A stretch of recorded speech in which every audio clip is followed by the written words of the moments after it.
du soir, c'est la grève des joueurs. Alors, c'est pas une menace, mais peut-être un levier que pourraient activer les joueurs. Juste avant, on va remettre tout ça en contexte. Pays-Bas-France, c'est demain. 12 forfaits enregistrés chez les Néerlandais. On s'est amusé à faire une petite compo des joueurs qui ne joueront pas demain.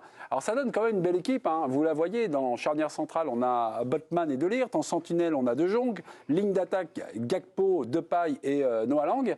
Et on va maintenant aller à la conf d'avant-match, mais côté néerlandais, c'est Van Dijk qui évoque la raison de cette hécatombe. Pour lui, la raison, ce sont les cadences infernales. On joue trop. Écoutez-le. C'est un sujet de plus en plus important. Nous, les joueurs, nous devrions dire quelque chose, qu'une solution soit trouvée. C'est à nous de le faire. Il y a l'argent des clubs, notre argent, mais ça ne devrait pas se faire au détriment de notre santé. Je pourrais sacrifier 10% de mon salaire pour ma santé, par exemple. Ça doit être un travail collectif. Nous devons faire front. On en parle avec le syndicat des joueurs en Angleterre. Mais en fait, le salaire ne doit pas dépendre du nombre de matchs joués. Ah, il le dit, comme je serais prêt à sacrifier 10% de mon salaire pour ma santé. Faut-il croire au soulèvement des joueurs? Alors, sur le plateau, personne n'y croit dans votre ville peuple. Personne n'y croit.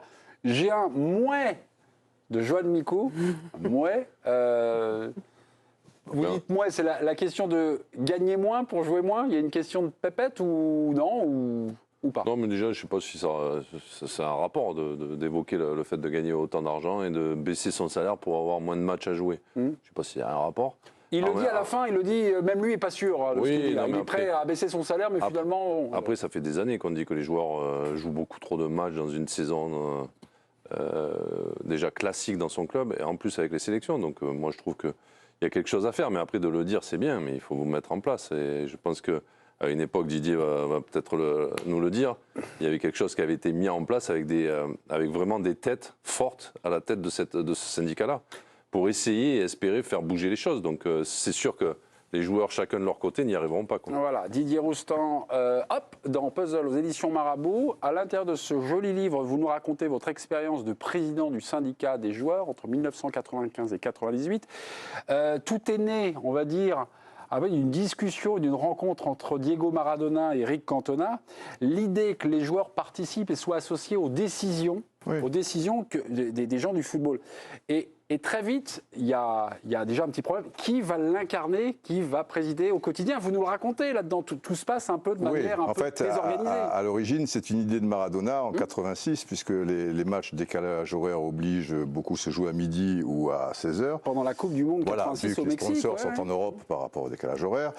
Et ils voyaient que tous ces partenaires tombaient un petit peu comme des mouches, mais surtout avaient des problèmes dans la saison qui allait suivre et allaient subir quelques séquelles, si tu veux, parce que tu joues pas. Je me souviens de la Coupe du Monde 94 aux États-Unis, Pasadena, tu vois, Los Angeles.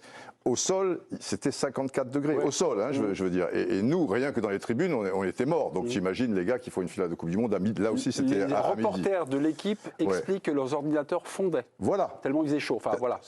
Exactement. Alors Maradona, quand il a vu ça en 86, il a eu cette idée, il disait que les joueurs, parce qu'il a toujours été très proche des joueurs et quelqu'un de généreux qui ne s'intéressait pas à ses propres petits intérêts, parce que lui, ça allait bien pour lui quand même. Et il a déclaré qu'il fallait créer un syndicat mondial des joueurs. Mais comme c'est Maradona, qui n'a pas trop de constance, si tu veux, même s'il a une conscience politique, ça a mis du temps. Le rendez-vous avec Eric a tout déclenché. Après, on s'est occupé de mettre ça en place. Mais c'était très difficile parce que à l'époque, en tout cas, les joueurs avaient peur de leur club. Les clubs étaient encore tout puissants, si tu veux. Maintenant, les joueurs ont une telle force. Alors les clubs sont encore puissants, c'est surtout qu'il y en a 7-8.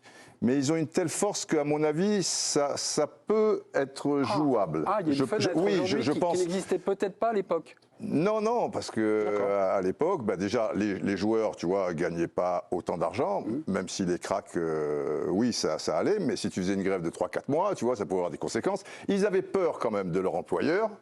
Et pour que les joueurs montent un peu au front, ceux qui sont montés, et il y a beaucoup de Sud-Américains. Mais les Sud-Américains, ils ont une conscience politique parce qu'ils ont vécu sous des dictatures, où ils ont eu des parents qui ont été tués, qui ont été machin. Donc, tout ce qui est revendication, c'est quelque chose qui leur parle. Après, on a été trahis part des syndicats nationaux. Enfin, c'est quelque chose, c'était très mais là, politique. aujourd'hui, tu dis c'est possible. Tu vois des joueurs avec autant de caractère que ces mecs-là, de l'époque. Alors, le prendre les choses en main. problème, c'est qu'ils ont moins de caractère, ils sont beaucoup plus individualistes, c'est vrai, qu'autrefois. Maintenant, il faudrait une figure, mais il faut que derrière, ça ait un poids mondial. Donc ça veut dire que les syndicats nationaux, il faut qu'ils se mettent d'accord entre eux.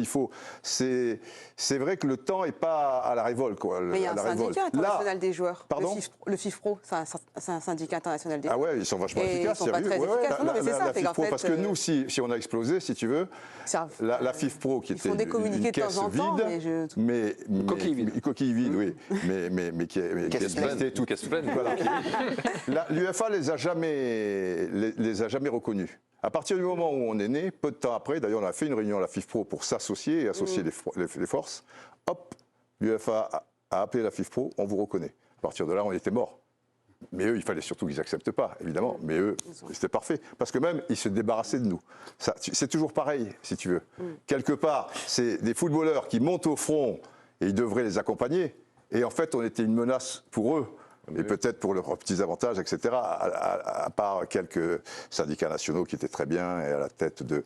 Donc c'est très complexe, parce que c'est toujours pareil, les intérêts des uns et des autres. Enfin, ça, c'est pour l'histoire. Non, mais la raison historique... Bah oui, mais c'est la raison historique. Vachement intéressant bien sûr que c'est vachement intéressant. Ce qui est fou quand même dans l'absolu, c'est que les joueurs de foot, c'est eux qui font le spectacle. Bien sûr. Et c'est eux qui subissent tout ce qui est décidé par les instances. Mais bien évidemment. Tu subis tout, en fait. Les mondiaux tous les deux. Il n'y a personne qui a le droit de dire quoi que ce soit. On a un préparateur physique sous la main. On va revenir, puisque évidemment, donc, l'idée, pas d'une grève, mais en tout cas l'idée de mettre le point sur la table a été évoquée, qu'on joue trop par mais comme Kroos, il n'y a pas très longtemps, qui ne savait même pas qu'un syndicat mondial existait. Il dit, il faudrait un syndicat mondial. J'étais mort de rire. Parce que toi, tu me dis, il y a un syndicat mondial. Je suis mort de rire aussi. On donne la parole à Aurélien Tchouameni, des semaines à 3 matchs. Ils font des choses bien, mais ils n'ont pas le pouvoir par rapport à ça. On va donner la parole à Aurélien Tchouameni. Oui, des semaines à 3 matchs, c'est désormais la norme. Écoutez-le. Évidemment, quand on joue trop de matchs, je pense que c'est une surprise pour personne. Je me souviens que auparavant, les matchs de Champions League, par exemple, c'est redevenu le cas cette année, mais avant, c'était une fois toutes les 2 semaines. C'était les seuls moments où les joueurs enchaînaient 3 matchs ou 2 matchs, on va dire, dans la semaine. Aujourd'hui, c'est plus récurrent. C'est très, très rare d'avoir une semaine seulement un match. Donc, les organismes sont mis à rude épreuve et puis ça se matérialise par des blessures. Donc, c'est aux instances de faire quelque chose. Je pense qu'aussi, au bout d'un moment, ça va être à nous, joueurs, de dire quelque chose et de se concerter tous ensemble pour taper du poing sur la table. Parce qu'on n'a pas l'impression que ça va s'arranger. Au contraire, c'est en train de s'alourdir avec de nouvelles compétitions qui sont prévues dans le futur. Donc pour un joueur de jouer 80 matchs, 90 matchs, c'est pratiquement impossible. Donc je pense qu'il faut faire quelque chose parce que quand c'est trop, justement, ça devient un problème. Olivier Rodriguez, je vous passe la main. Si vous êtes préparateur physique, votre sport à l'origine, c'est le tennis. Oui. Vous avez préparé en tennis. Ouais. Vous êtes arrivé comme ça, on va dire un peu par accident dans le football au Havre avec Paul Le Guen. Tout à fait. Et vous, les cadences infernales, vous avez un doute en tout cas. Vous êtes un peu sceptique. Je vais pas être le plus populaire du plateau parce que je vais défendre une opinion qui est la mienne, mais j'ai de quoi l'étayer. En fait, moi je viens du tennis, je me suis occupé d'une joueuse qui était 70e mondiale, je l'accompagnais sur le circuit, les grands chelems, les Masters 1000, etc., l'entraînement au quotidien, qu'il soit physique ou tennistique, et puis après une équipe de Ligue 2. Une équipe de Ligue 2, une équipe de Ligue 1, globalement, ça s'entraîne sur un volume hebdomadaire, c'est à peu près 14 heures par semaine, plus quand il y a un match, etc. Évidemment, quand il y a 2 ou 3 matchs qui s'enchaînent, il y a moins d'entraînement puisqu'on privilégie la récupération. Mais un joueur de tennis à très très haut niveau ne fait pas moins de matchs dans l'année qu'un joueur de foot à haut niveau. Premier point de comparaison. Deuxième point de comparaison, le joueur de tennis s'entraîne beaucoup plus. Mais quand je dis beaucoup plus, c'est qu'une équipe de foot s'entraîne une fois par jour, sauf une fois dans la semaine, voire 2 pour certains clubs. Le joueur de tennis s'entraîne toujours 2 fois par jour, sauf les veilles de match.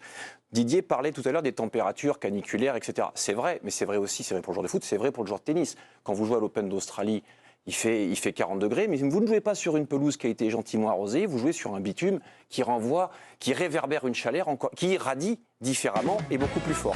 J'ai pas fini. Ah, vous n'avez pas fini? J'ai pas fini. Alors on va marquer une petite. D'accord. On va marquer une petite pause parce qu'on doit prendre la Ok. pub. C'est obligé de lancer. Pas de problème, pas de problème. Ok. On met sur pause. On met sur Olivier. pause. On revient dans quelques minutes. À tout de suite. AGT. L'équipe du soir, c'est reparti. Il y a quelques minutes, j'ai coupé la chic à notre préparateur physique Olivier Rodriguez sur les cadences infernales qui ont été évoquées par Virgile Van Dijk. Alors, vous étiez au milieu du gué, on va dire.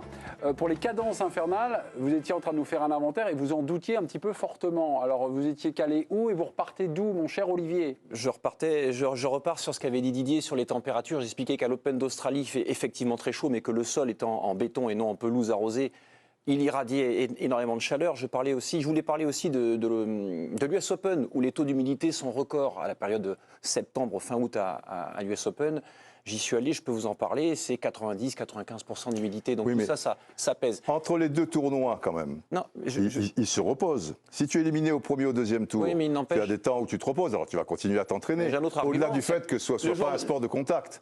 Tu ne peux pas faire deux matchs de ça. Les premiers mondiaux, quand tu es 70e, tu fais des tournois aussi. Ouais. Et la deuxième chose, c'est que... Déjà, tu peux faire deux matchs de tennis d'un jour sur l'autre. Oui, déjà, tu peux pas faire deux matchs de foot. Le joueur de foot joue 90 minutes avec des fois des prolongations, des pénaltys, d'accord, ça dépasse. Mais quand le match est fini, il se repose, il a de la récup. Le joueur de tennis, quand il gagne à Roland-Garros son premier tour en 5-7, il n'a que 24 heures pour recommencer, etc. Oui, mais s'ils le font, Olivier, ça veut dire qu'ils peuvent le faire. Bien sûr, et c'est pour ça que je dis qu'il ne faut pas crier. Tu peux pas jouer le lundi, le mardi, le mercredi au foot. Non, mais il y a des chocs. Les chocs sont pas les mêmes. Les courses sont pas les mêmes, les chocs, etc. Les courses sont pas les mêmes, mais le volume de course, il est quand même très important. Il y a des blocages énormes en tennis. Oui, non, bien sûr, mais c'est pas les mêmes efforts physiques. Olivier, vous nous racontez indirectement votre expérience. Ça vous a surpris finalement le faible niveau de travail des footballeurs à l'entraînement pour la préparation? Ça, c'était au Havre en disant par rapport à ce qu'encaisse. C'est pas faible. Je suis contre le mot faible. Pas faible, mais la différence m'a surpris quand je suis arrivé. Mais par l'absurde, est-ce qu'on peut dire que le tennisman joue aussi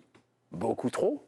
Beaucoup trop. Est-ce qu'il y a aussi des cadences infernales? Est-ce que finalement, quand vous êtes mis à comparer, on peut se dire que le sport professionnel, il y a beaucoup trop de compétitions qui sont créées, beaucoup trop de compétitions qui profitent. Et puis là, tu parles aux diffuseurs. Du Havre, qui est une équipe qui joue une fois par semaine, etc. Ils ne jouent pas la Ligue des Champions. Bien sûr. Bien sûr. Non, mais là, on parle du. Je l'ai précisé dès le départ, mais en tout cas, en arrivant dans le sport, quand vous arrivez dans le sport professionnel, vous êtes surpris. Vous êtes surpris de voir vous comparez obligatoirement entre le tennis et le foot, le volume d'entraînement, et vous voyez qu'il n'est pas le même. Après, au niveau des matchs, il y a une différence. Le joueur de tennis a un avantage, c'est qu'il peut choisir son calendrier. Ça compte beaucoup. Ah ben oui, le joueur de foot subit son calendrier.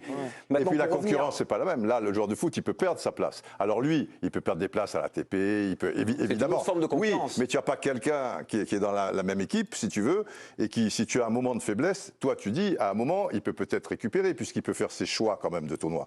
Là, tu n'as pas le choix. Et si à un moment, tu baisses et que quelqu'un prend ta place, c'est mais si tu baisses tes cadences en tennis et si tu ne gagnes pas un match, tu ne peux pas payer ton entraîneur. Non, mais après, il y a de plus en plus de compétition. D'accord. C'est une autre forme de concurrence. Oui. Hugo Guillemet, conclusion, parce qu'on ne vous a pas écouté sur ce débat. C'est un jeu de dupes. Il y a de plus en plus de compétition, de retransmission, de droits TV.